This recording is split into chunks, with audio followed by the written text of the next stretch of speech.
This is Valley News Live at 10.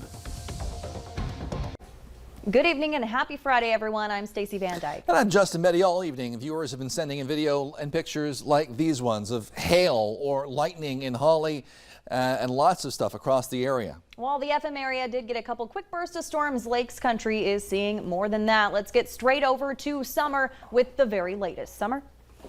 Thank you so much, guys. Yeah, it's been a busy day across the valley, but thankfully we've got a partner here across the state. Christine, North Dakota. Frankie is out chasing for us, keeping an eye on those storms. It is a first alert weather day. It continues. It's been a hot and steamy day, and now we're continuing to track those strong and severe thunderstorms. A look out on our Coronado sky cam shows dark skies, some ominous clouds overhead, but the thunderstorms are out of Fargo for now. Our severe thunderstorm watch continues tonight for these areas shaded in yellow until midnight, so still a couple of hours to go. Thankfully, we're now much cooler. Look at these temperatures. 76 now in Fargo, 77 Detroit Lakes, 71 in Grand Forks. We got some rain-cooled air. Langdon has been now on the backside of the cold front for several hours, 63 degrees, a cool 69 degrees in Devil's Lake. Satellite and radar continuing to show, though, a line of thunderstorms. Turning off the lightning data so you can see here a little bit better. We've got some areas shaded in blue. That indicates some heavy rain potential. Stretching all the way from International Falls through Kelleher, just north of Bemidji, back south of Fosston and into Detroit Lakes. Currently nothing severe, but some strong thunderstorms with small hail and brief gusty winds possible. We do have one severe thunderstorm warning ongoing at this time for a few more minutes here, set to expire at 10:15. We'll be keeping an eye on this one. It's warned for portions of Ransom, Richland, and Sargent counties for quarter-size hail and 60-mile-per-hour wind gusts. We will continue to be tracking these storms right along that cold front. Again, for a couple more hours here. Here's what you can expect for tonight in Fargo. By midnight, things quieting down, but we stay fairly overcast through the overnight hours. And Justin, Stacey, we're in for a much cooler Saturday. Of a look at your full weekend and another look at the timing of these storms in a little bit. All right, thanks, Summer. Well, with the weather the way it is, it's a good idea to keep that VNL weather app handy for forecasts right at your fingertips. You can download and use it for free. Just search VNL Weather in the App Store today. One advantage we have is 39 years at this location with this weather during this weekend. So we've had hot weather, we've had cold weather, we've had rain, and we're prepared for all of it. Yep, they have experience dealing with all sorts of weather at WeFest, and that's good because tonight's headline performance was delayed by some heavy storms in Lakes Country. Valley News Team's Alex Larson joins us live from Sioux Pass Ranch with the latest. Alex?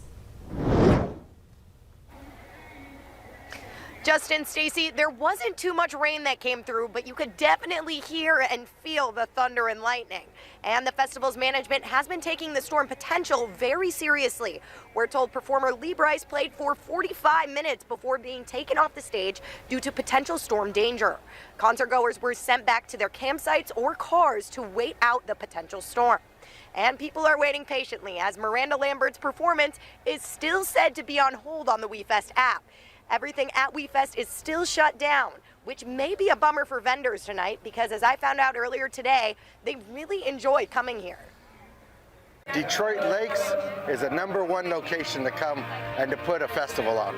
WeFest is in full swing, and for those who have been coming for years, this is our 23rd year. Our business has been here since 1984, pretty much from the start.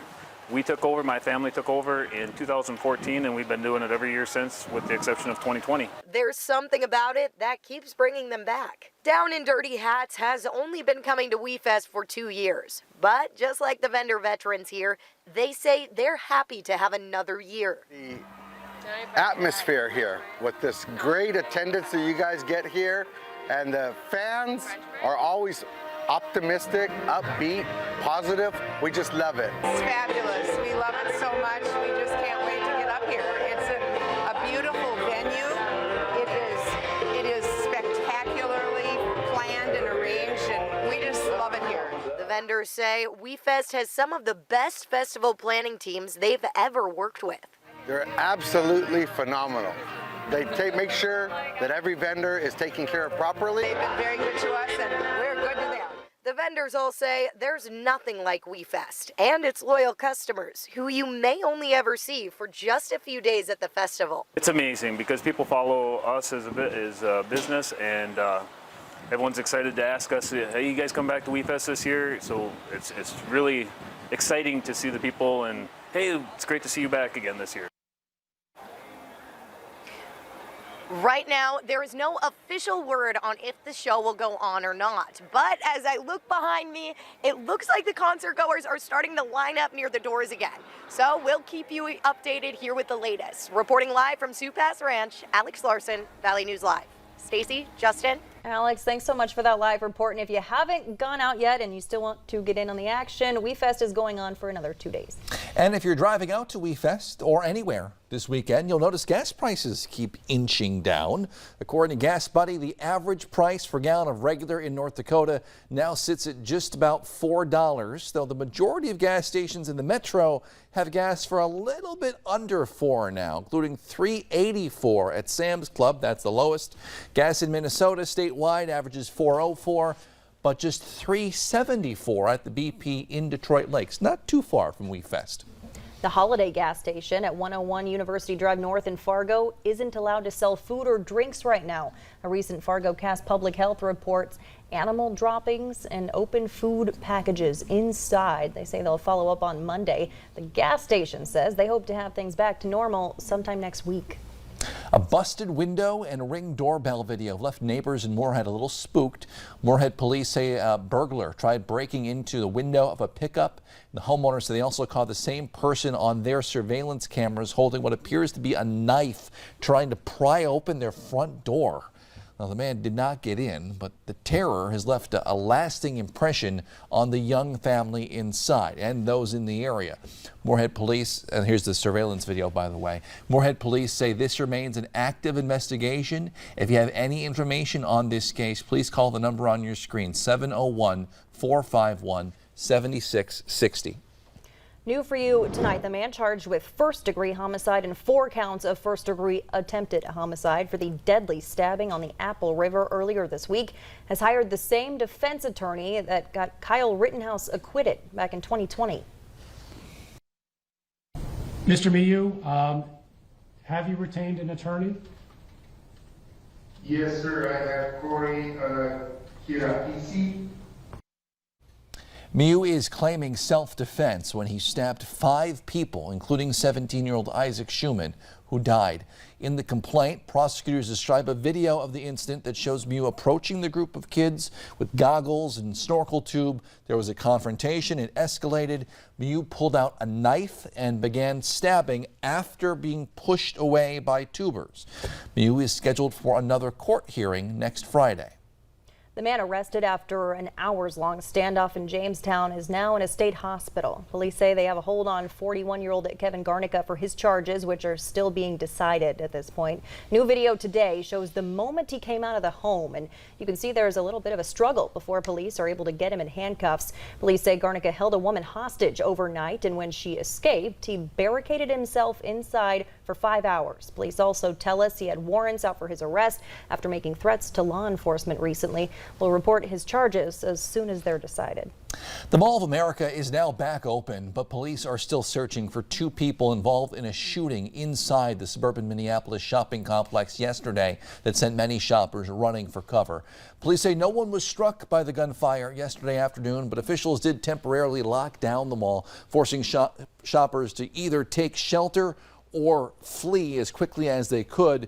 They say 2 groups got into an altercation inside a Nike store. One group left, but 2 of those people came back with a gun. One of them fired 3 rounds into the Nike store where customers were shopping, though again, no one was hit. New tonight, the Polk County Sheriff's Office is sending out a warning to everyone to be aware of a scam circulating through the area. They say the caller identifies himself as a son or daughter, grandson, granddaughter, says they were involved in an accident, or they're going to jail, or they're going to the hospital and they need money. The Sheriff's Office says, quote, "We have seen this scam in the past. However, it's become popular with the bad guys again," end quote. They ask that you report any calls like this to local law enforcement. They're hoping to eventually catch the scammers before they trick someone else. The Red River Valley Fairgrounds is going to be buzzing this weekend. Food trucks are coming from all corners of the region to the first ever North Dakota Renaissance Fair, as well as an eating challenge and corgi races. Food trucks and non-food vendors will be open all day tomorrow and Sunday. The Renaissance Fair goes from 10 to 6 both days. Well, you're looking live behind us here at the 82nd Sturgis Motorcycle Rally. During the 10-day event, hundreds of thousands of people will filter into the city. Sydney Thorson takes us to Sturgis for opening day and finds out how bikers are trying to survive the heat. From parades and live music to thousands of motorcycles riding downtown, today is opening day of the 82nd Sturgis Motorcycle Rally. You'll find first-time rally-goers like John Gramberg. This is my first rally at Sturgis. I came down here from the Seattle area. Me and my brother-in-law rode about 1,400 miles to get here. Spent a couple days on the road, and it is absolutely amazing to be here. And you'll find veteran rally-goers like Tom Forrid, who has been attending the big event on and off for the last 15 years. I just really enjoyed the people, probably. I mean, I love the motorcycles, obviously. It's a lot of fun. The concerts are good. But I like the Midwestern people, and I've really enjoyed that about this town and the whole area. One difference Forrid is noticing this year is the heat. This is the warmest I have experienced at the rally, the days that I've been here. I haven't been the entire rally every year, but, you know, at least 5 days, and this is warm. Yesterday was hot, 100 degrees. By drinking water and staying hydrated, these motorcyclists are managing to enjoy the opening day regardless of the weather. Yeah, I got water, got sunscreen shirts on and stuff like that. Riding down here was a little bit of an issue, but we made it through. And down here, you just got to be careful with it.